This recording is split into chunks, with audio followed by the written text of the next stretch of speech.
పెద్దగా టాపర్ నేను అవ్వలేదండి. ఫస్ట్, సెకండ్, థర్డ్ ఇయర్స్లో మంచి పర్సంటేజ్ వచ్చింది, కానీ కాలేజ్ టాపర్ అవ్వలేదు. ఎందుకంటే ఎప్పుడు సేవ మీద ఉండేది మనసు.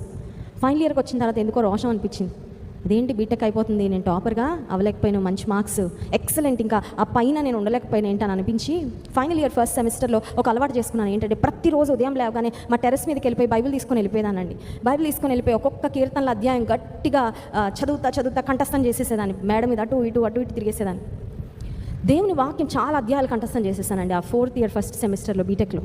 కానీ నేను అబ్జర్వ్ చేసిన ఒక ఇంట్రెస్టింగ్ థింగ్ ఏంటంటే, ఎప్పుడైతే వాక్యాన్ని కంఠస్థం చేశానో బ్రెయిన్ చాలా షార్ప్ అయిపోయిందండి.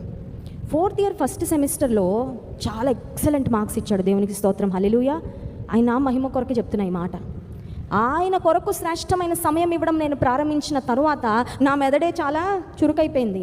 చాలా చక్కగా నేను కాన్సెప్ట్స్ వెంటనే నాకు అర్థమైపోతూ ఉన్నాయి. చాలా బాగా గుర్తుపెట్టుకోగలుగుతున్నా. ఎగ్జామ్స్లో చాలా చక్కగా రాశాను. అప్పుడు నాకు అర్థమైంది, దేవుని కనపరిస్తే దేవుడు కూడా మనల్ని ఖచ్చితంగా. ఇక్కడ చాలామంది స్టూడెంట్స్ ఉన్నారు, నాకు తెలుసు. దేవుని కనపరుస్తూ ఉన్నావా? ఉదయం లేవగానే నీ మొదటి సమయం దేవునితో గడుపుతా ఉన్నావా? ఆదివారం స్పెషల్ క్లాసులు ఉంటే నేను రానండి, అంతకన్నా స్పెషల్ క్లాస్ ఉంది ఇక్కడ, నాకు దేవుని మందిరం రాగలుగుతున్నావా? స్తోత్రం చెప్దాం, హల్లెలూయా. ఆ స్పెషల్ క్లాసులు పోయినా పర్లే, ఈ స్పెషల్ ప్రెజెన్స్ పోగొట్టుకోవద్దు. దేవుని ప్రత్యేకమైన సన్నిధి మాత్రం వదులుకోవద్దు. Don't lose it for anything else.